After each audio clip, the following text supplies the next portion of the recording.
Hello बच्चों, तो benzene and it's derivative pharmaceutical organic chemistry second है ना, थर्ड सेमेस्टर बी फॉर्म, और कोड है तुम्हारा BP301T थ्योरी का, राइट।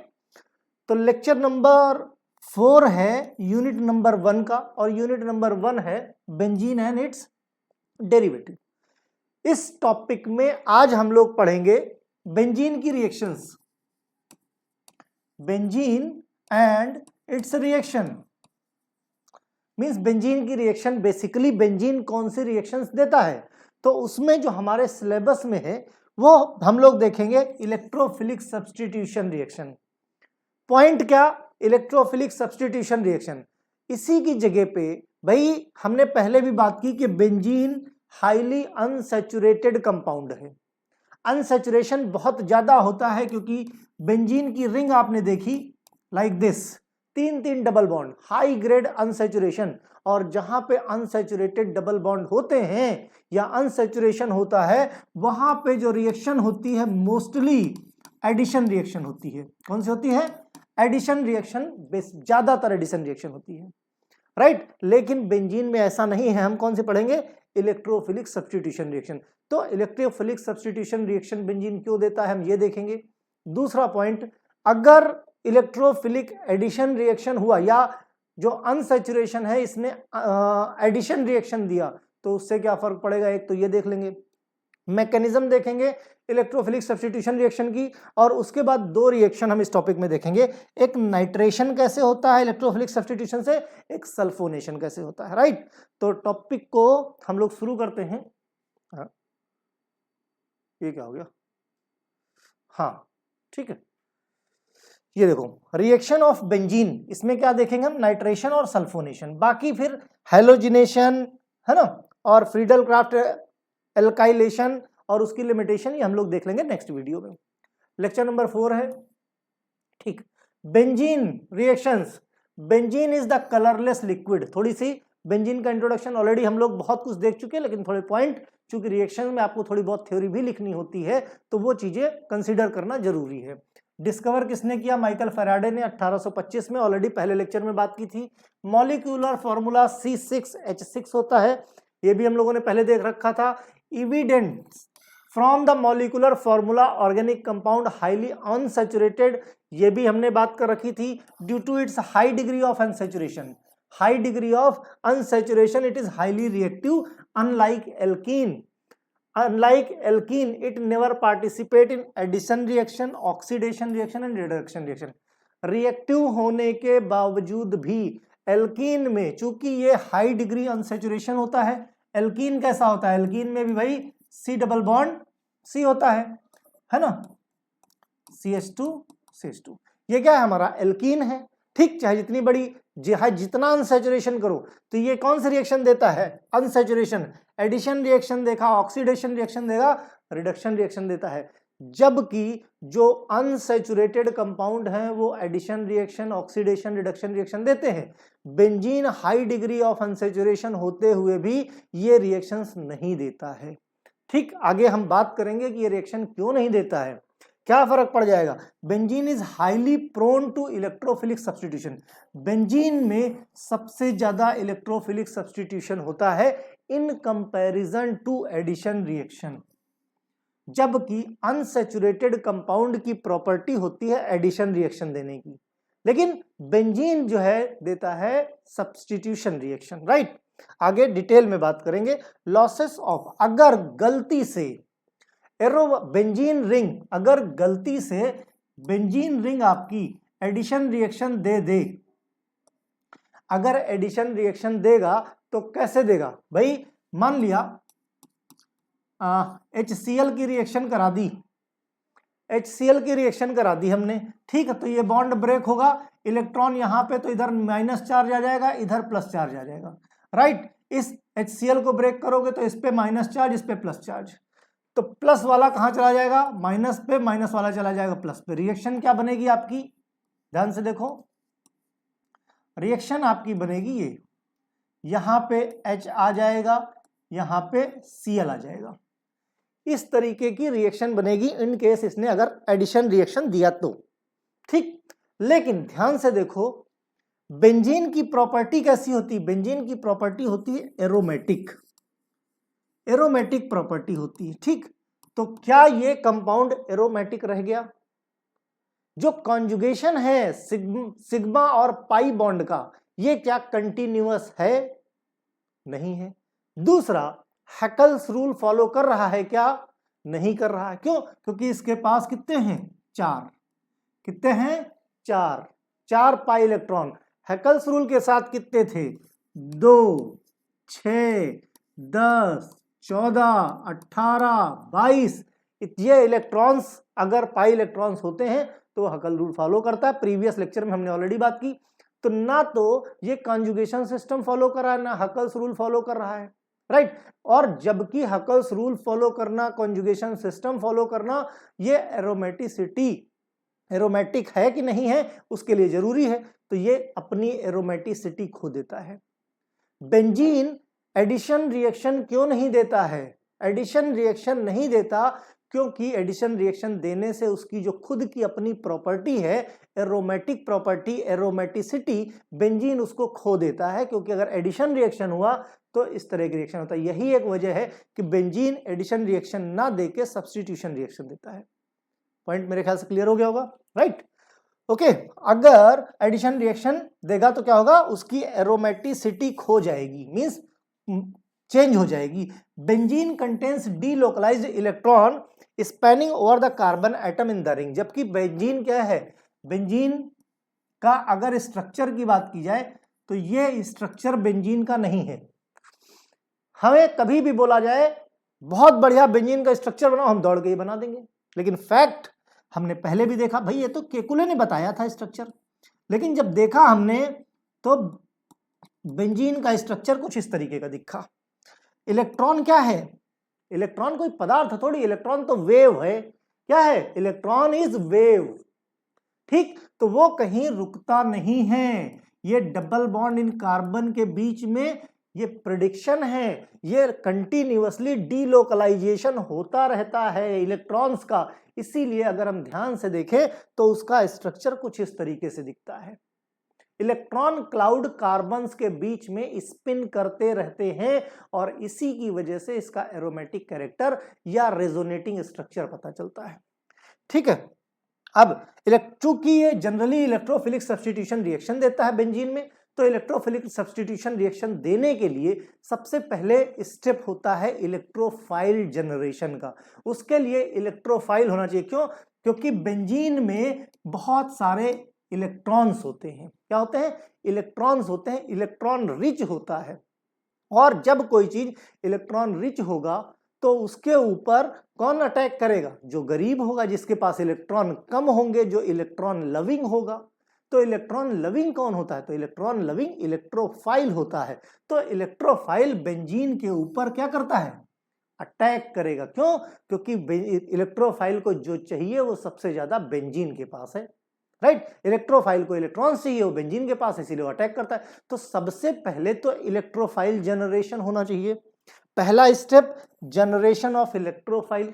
दूसरा स्टेप फॉर्मेशन ऑफ इंटरमीडिएट। भाई जब इलेक्ट्रोफाइल जनरेशन होगा तो इलेक्ट्रोफाइल अटैक करेगा, तो एक इंटरमीडिएट स्टेप बनेगा कार्बोकैटायन का या सिग्मा बॉन्ड कॉम्प्लेक्स का, सिग्मा कॉम्प्लेक्स का। उसके बाद थर्ड स्टेप होगा proton removal from intermediate step. तो 3 स्टेप में होगा। अगर यहां नहीं समझ में आया, अभी हम जब रिएक्शन करेंगे तो ये चीजें बहुत बेहतर तरीके से आपको समझ में आ जाएंगी। ठीक है, तो बेंजीन की कुछ रिएक्शंस है जो हमारे सिलेबस में भी है, जैसे हैलोजिनेशन कैसे होता है वो हम देखेंगे, Friedel Crafts acylation, Friedel craft alkylation, ठीक, नाइट्रेशन रिएक्शन है ना, सल्फोनेशन, नाइट्रेशन एंड सल्फोनेशन। तो ये रिएक्शंस हैं जो रिएक्शन हम आगे चल के देखने वाले हैं। ये वही पुरानी चीजें, इलेक्ट्रोफाइल जनरेशन होगा, फिर कार्बोकैटायन बनेगा, उसके बाद फाइनली कार्बोकैटायन से प्रोटॉन का रिमूवल हो जाएगा। ओके, तो भाई शुरू करते हैं हम लोग एक तरफ से electrophilic substitution.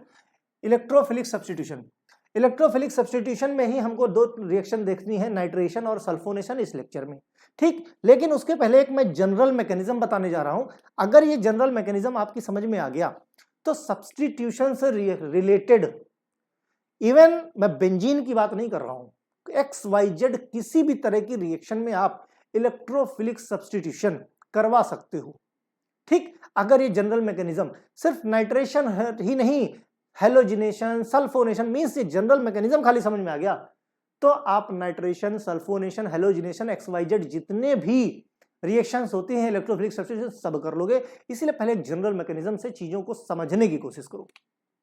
Benzene undergoes electrophilic substitution reaction, benzene ring with its delocalisation, pi electron and electron rich system, ये सब हमको पता है। ठीक, इट इज अटैक्ड। अब देखो यहां पे हमने एक हाइड्रोजन लगाया, इसका ये मतलब नहीं है कि इसमें एक ही हाइड्रोजन है। जितने भी कार्बन है इन सब के पास सिंगल इलेक्ट्रॉन, क्योंकि बेंजीन का स्ट्रक्चर ऑलरेडी हमने बता रखा है। यहां चूंकि हमको सब्स्टिट्यूशन यहां पे दिखाना था, सिर्फ इसलिए हमने यहां पे प्रोटॉन दिखाया है या हाइड्रोजन दिखाया है।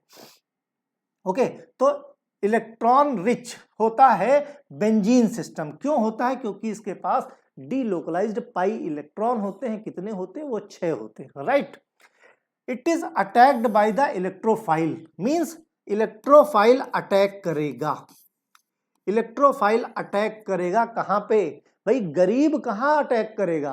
गरीब वहां अटैक करेगा जहां उसको खाना मिलेगा, जो भूखा है, या जहां उसको पैसा मिलेगा। तो ये समझो कि इलेक्ट्रोफाइल क्या? उसको पैसे की जरूरत है, राइट। और बेंजीन इलेक्ट्रॉन क्या है? पैसे हैं। बेंजीन के पास ढेर सारे पैसे हैं, तो जिसको पैसे की जरूरत है वो यहीं तो जाएगा, right. Giving the substitution product, these reaction can be represented as, इस इलेक्ट्रोफाइल में। तो देखो पहले यहां तो ये इलेक्ट्रोफाइल और न्यूक्लियोफाइल दोनों एक दूसरे के साथ अटैच्ड हैं। कैसे भाई? इलेक्ट्रोफाइल को चाहिए इलेक्ट्रॉन, न्यूक्लियोफाइल के पास बहुत सारे इलेक्ट्रॉन हैं, तो दोनों ने आपस में बॉन्डिंग बना ली।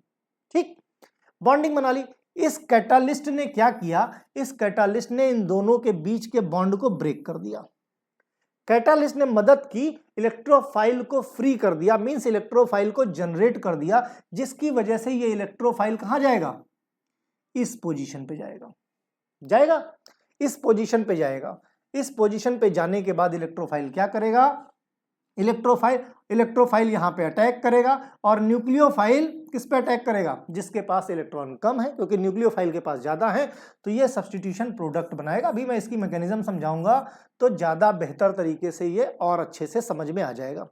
वेयर ई क्या है? इलेक्ट्रोफाइल, एन यू क्या है? ये न्यूक्लियोफाइल है। ठीक, दोनों आपस में रिएक्शन किए हैं। तो सब्स्टिट्यूशन रिएक्शन को अभी हम समझते हैं ध्यान से। सबसे पहले इलेक्ट्रोफिलिक सब्स्टिट्यूशन रिएक्शन या एरोमेटिक सब्स्टिट्यूशन रिएक्शन, हमने क्या देखा? ये रिएक्शन। इसी रिएक्शन को हम ब्रेक करके विद मैकेनिज्म देखेंगे स्टेप्स में। पहला स्टेप है formation of electrophile. Formation of electrophile, electrophile nucleophile के साथ कॉम्प्लेक्स बनाए हुए हैं। भाई जाहिर सी बात है, जिस दोनों ने बॉन्ड बना रखा है, अब इस बॉन्ड को ब्रेक करना है तो कैटालिस्ट का प्रयोग होगा, है ना। कैटालिस्ट क्या करेगा? कैटालिस्ट यहां पे इसको ब्रेक कर देगा, जनरेट क्या हो जाएगा? इलेक्ट्रोफाइल। अब न्यूक्लियोफाइल ऐसे तो रह नहीं सकता, तो जो कैटालिस्ट है वो न्यूक्लियोफाइल के साथ बॉन्ड बना लेगा। फिलहाल के लिए कैटालिस्ट न्यूक्लियोफाइल के साथ बॉन्ड बना लेगा। ठीक, इस तरीके से न्यूक्लियोफाइल के साथ बॉन्ड बनाएगा, तो इस तरीके से इलेक्ट्रोफाइल का जनरेशन हो गया। इलेक्ट्रोफाइल का जनरेशन हो गया, है ना। इलेक्ट्रोफाइल जनरेट हो गया। अब क्या होगा? ये इलेक्ट्रोफाइल अटैक करेगा। किसके ऊपर अटैक करेगा? बेंजीन रिंग के ऊपर अटैक करेगा। किसके ऊपर? बेंजीन रिंग के ऊपर अटैक करेगा।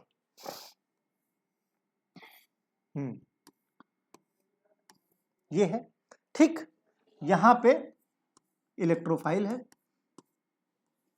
अब देखो ध्यान से,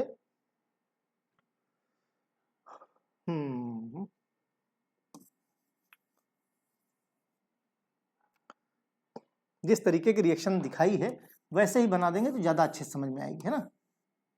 लाइक दिस, ऐसे ऐसे ऐसे। ठीक, ये अब देखो ध्यान से, यहां पे ये बॉन्ड ब्रेक होगा, ये अपने इलेक्ट्रॉन दे देगा इस कार्बन को।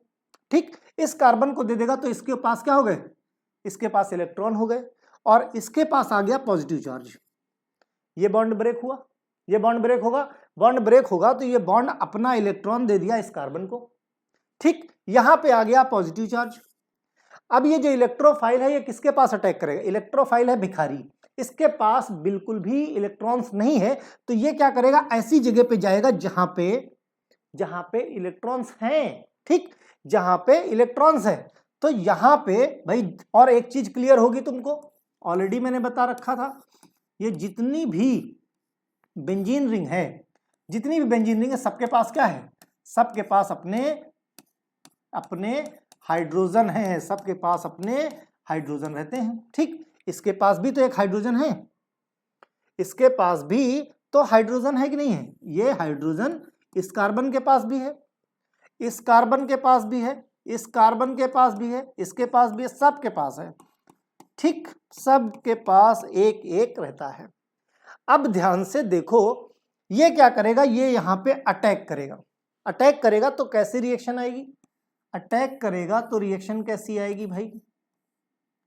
ये और यहां का बॉन्ड तो ब्रेक हुआ ना, बॉन्ड ब्रेक हुआ तभी इलेक्ट्रॉन यहां आए, ये बॉन्ड ब्रेक हुआ तो इलेक्ट्रॉन यहां है, इस पे पॉजिटिव चार्ज आया, तो यहां पे इस पोजीशन पे इस पे आ गया था पॉजिटिव, यहां पे आपका ये इलेक्ट्रोफाइल और ये प्रोटॉन।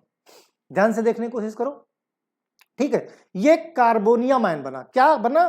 कार्बोनियम आयन बना, या इसी को सिग्मा कॉम्प्लेक्स भी बोलते हैं, सिग्मा कॉम्प्लेक्स भी बोलते हैं। अब ध्यान से देखो, जो बेंजीन रिंग है यहां पे क्या कॉन्जुगेशन फॉलो हो रहा है?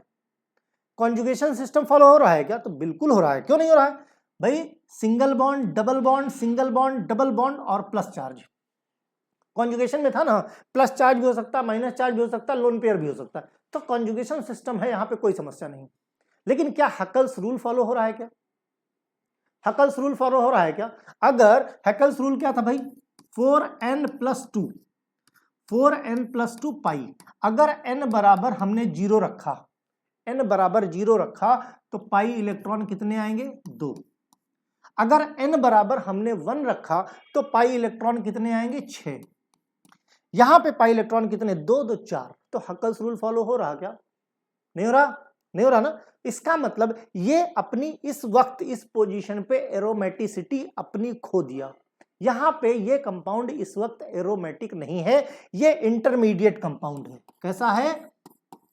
इंटरमीडिएट है। बात को समझ में आ रही है कि नहीं? ध्यान से देखो भाई, ये बेंजीन रिंग है, ये बॉन्ड ब्रेक हुआ, इसने अपने इलेक्ट्रॉन यहां दे दिए, तो इस पे पॉजिटिव आया पार्शियल, इस पे नेगेटिव आया। जहां पे नेगेटिव मतलब इसके पास इलेक्ट्रॉन है, इलेक्ट्रोफाइल इसके ऊपर अटैक करेगा तो यहां पे जुड़ गया, ठीक। और यहां पे प्लस चार्ज आया, यहां पे ये बॉन्ड ब्रेक हो गया था। ये क्या है? इंटरमीडिएट। ये स्टेबल हो ही नहीं सकता, क्यों? क्योंकि बेंजीन की प्रॉपर्टी होती है एरोमेटिक, और यहां पे एरोमेटिसिटी नहीं है, ठीक। तो हम बढ़ेंगे थर्ड स्टेप की तरफ। कहां? थर्ड स्टेप की तरफ। अब ध्यान से देखो, ये इस जगह पे भाई ये टूटा यहां पे, ठीक, तो यहां पे ये प्रॉपर ये इधर आ जाएगा, ये इधर आ जाएगा, आएगा कि नहीं आएगा भाई? ये इधर गया तो ये आगे आगे चल के, तो ये क्या रेजोनेटिंग स्ट्रक्चर देखे, ध्यान से देखो, ये देखो ये बना, तो ये इधर टूटा, ये इधर टूटा, तो ये रेजोनेटिंग स्ट्रक्चर है भाई। जैसे भी आपका बेंजीन बना, ध्यान से फिर से समझने की कोशिश करो, बेंजीन था, हमने समझाया था, ये क्या करेगा? ये इधर ब्रेक हुआ, ये इधर आ जाएगा, ये इधर आ जाएगा, आ जाएगा भाई। एक ये स्ट्रक्चर ये हो गया, एक स्ट्रक्चर ये हो गया, ठीक हुआ कि नहीं हुआ? तो ये इधर आ गया, ये इधर आ गया, तो लाइक दिस, इस तरीके का बन गया। ये इंटरमीडिएट है, मींस ये हाइब्रिड, क्योंकि डीलोकलाइजेशन हो रहा है, तो ये हाइब्रिड मींस रेजोनेटिंग स्ट्रक्चर है कह सकते हो, या हाइब्रिड स्ट्रक्चर है कह सकते हो। लेकिन हमारा जो फाइनल स्टेप, थर्ड स्टेप भाई, कार्बोनियम आयन बना था। क्या बना था? कार्बोनियम आयन बना था। ध्यान से देखो, ये और ये लाइक दिस, यहां पे पार्शियल पॉजिटिव चार्ज, यहां पे H, यहां पे E। ध्यान से देखो, यही तो है ये सेकेंड स्टेप, ठीक। सेकेंड स्टेप वही तो है, कहीं कोई चेंज हुआ क्या? कोई चेंज हुआ क्या? कोई चेंज नहीं हुआ। अब बचा क्या था वहां पे? न्यूक्लियोफाइल किसके साथ बॉन्ड बनाया था? कैटालिस्ट के साथ बनाया था। अब क्या करेगा ये न्यूक्लियोफाइल, ये अब इसकी एरोमेटिसिटी कैसे मेंटेन होगी? एरोमेटिसिटी इस हाइड्रोजन के पास जो इलेक्ट्रॉन है वो बॉन्ड बनाने के लिए यहां दे देगा, बॉन्ड बनाने के लिए यहां पे दे देगा। ठीक, तो ये हो जाएगा फ्री। जब ये फ्री होगा तो ये न्यूक्लियोफाइल के साथ अपना क्या हो जाएगा? अटैच हो जाएगा। तो हमारा स्ट्रक्चर क्या बनेगा? ये और ये बॉन्ड बना था, यहां से इसने अपना इलेक्ट्रॉन दे दिया। इस कार्बन के पास तो इलेक्ट्रॉन है ही है, इसके पास नहीं, क्योंकि इसके पास पॉजिटिव चार्ज आ गया। जब न्यूक्लियोफाइल ने इसको अपनी तरफ खींचा, इसने देखा कि यहां हमारे पास तो एक ही है इलेक्ट्रॉन, इसके पास ज्यादा है, तो ऐसी जगह चला जाए जो ज्यादा अमीर है। ठीक, तो ये हाइड्रोजन चला गया ऐसी जगह जो ज्यादा अमीर है। इसने सोचा अपना थोड़ा नुकसान कर देते, क्या फर्क पड़ता है। इसने कहा जा रहे हो तो इलेक्ट्रॉन देते जाओ। इसने अपना इलेक्ट्रॉन यहां पे दे दिया और फिर से ये बॉन्ड बन गया और ये प्रोटॉन निकल गया और ये यहीं पे अटैच था, लाइक दिस। तो क्या हुआ? इसको क्या बोला हमने? Substitution reaction. और फाइनली न्यूक्लियोफाइल के साथ आपका ये हाइड्रोजन। और कैटालिस्ट, जैसा हम बोलते हैं कि कैटालिस्ट रिएक्शन में एज इट इज पार्टिसिपेट नहीं करता, मीन्स वो अपने अंदर किसी तरह का कोई चेंज नहीं लाएगा, और जैसे ही रिएक्शन खत्म होगी जिस तरीके से आपने उसका इस्तेमाल किया तो उसी तरीके से वो एज इट इज बाहर चला जाएगा। ठीक, तो इसको हमने न्यूक्लियोफिलिक सब्स्टिट्यूशन रिएक्शन बोला। क्या बोला? Sorry, electrophilic substitution. क्यों? इलेक्ट्रोफाइल ने अटैक किया और यहां से प्रोटॉन को सब्स्टिट्यूट किया, किसी को हटाया और उसकी जगह पे लग गया।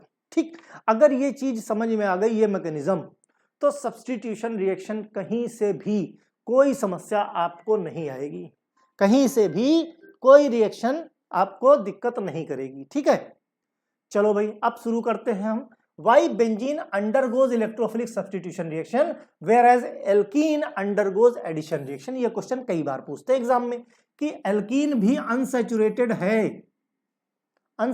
है, लेकिन एल्कीन एडिशन रिएक्शन देती है, और बेंजीन भी अनसैचुरेटेड है, लेकिन बेंजीन हमारी क्या है? हमारी ये एडिशन रिएक्शन नहीं देती। हालांकि इसका जवाब हम पहले भी बता चुके हैं, लेकिन यहां पे पॉइंट आया इसलिए समझ लो। Both benzene and alkene is susceptible to electrophile attack. Benzene हो मींस जहां पे भी अनसैचुरेशन है, डबल बॉन्ड का मतलब electron rich, extra additional electron है, वहां पे है, स्पेयर में बचा हुआ है, तो इलेक्ट्रॉन रिच एरिया जहां पे भी होगा वहां इलेक्ट्रोफाइल जो गरीब है उसका अटैक करने का चांस ज्यादा रहेगा। ठीक, तो दोनों ससेप्टेबल हैं इलेक्ट्रोफिलिक अटैक के लिए। Because of their exposed pi electron both react electrophile stable carbonium ion. ठीक है, ध्यान से देखो, ये है आपका अनसैचुरेटेड एल्कीन है। ठीक है, इलेक्ट्रोफिलिक अटैक होगा इस तरीके से, इलेक्ट्रोफाइल ये इधर ऐसे ब्रेक होगा, भाई ध्यान समझो, लाइक दिस, इस तरीके से ये होगा। तो यहां पे जो इलेक्ट्रॉन है ये इधर आ गया, इधर आएगा तो यहां पे माइनस चार्ज, और यहां पे इसके ऊपर, इस कार्बन के ऊपर प्लस चार्ज आ जाएगा। ठीक, इलेक्ट्रोफाइल का अटैक होगा भाई। इलेक्ट्रोफाइल पे क्या है? प्लस है, यानी ये भिखारी है, तो ये अटैक करेगा जहां पे निगेटिव चार्ज है। ठीक, इसके साथ जुड़ जाएगा, रिएक्शन कैसे बनाएगा? लाइक दिस, और इस पे पॉजिटिव चार्ज। ये तो क्या हुआ? ये ससेप्टेबल इलेक्ट्रोफिलिक एडिशन रिएक्शन इस तरीके से देता है। ठीक है, ध्यान से देखो, इलेक्ट्रोफाइल जुड़ा किससे होता है? न्यूक्लियोफाइल से। हमेशा इलेक्ट्रोफाइल किससे जुड़ा होगा? न्यूक्लियोफाइल से। और ध्यान से समझो,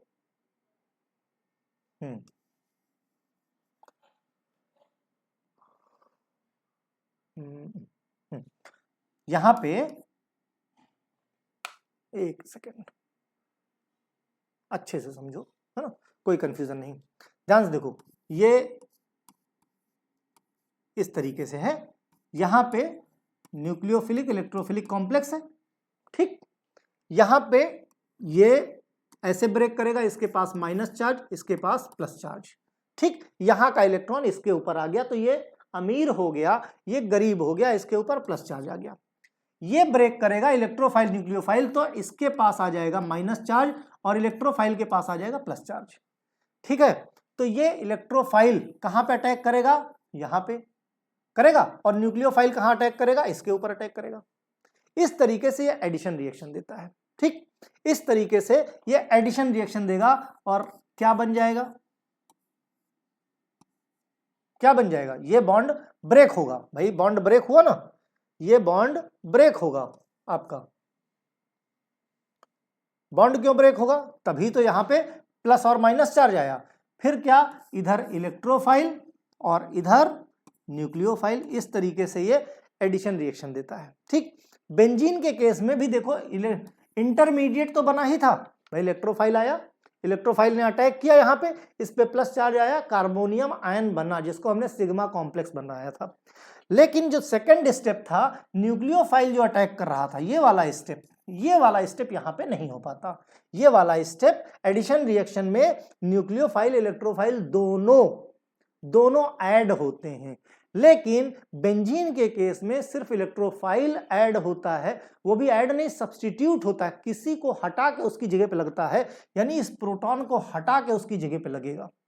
ठीक, यही एक वजह है, ये देखो यहां से अगर ये एडिशन रिएक्शन देने लगे तो यहां पे इसकी एरोमेटिसिटी चली जाती है।